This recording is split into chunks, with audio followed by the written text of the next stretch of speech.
Hey everyone, hope you're doing okay. I wanted to just give you a quick reminder of what your lawn should look like right now during the winter months if you got the fall pre-emergent application down.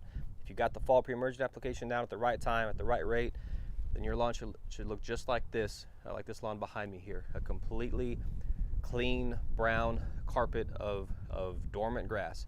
No green in it whatsoever, nothing popping up, no green grass, no green weeds, nothing coming up in it at all. Just a nice clean brown carpet. That's what your lawn should look like. We occasionally get calls from customers saying, what's wrong with my lawn? It's completely brown, but all of my neighbors, they've got green coming up in their lawn. The answer to that is your lawn is not the one that has the problem. It's all of their lawn that has the problem. If they have green in their lawns right now, like this one right here, this side over here did not get the pre-emergent, and it's got green coming up in it.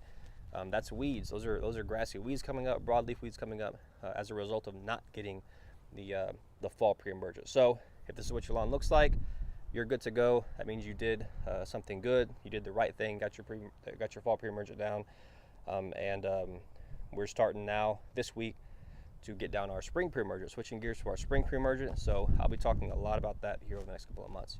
Hope that helps. Let us know if you have any questions. Thanks.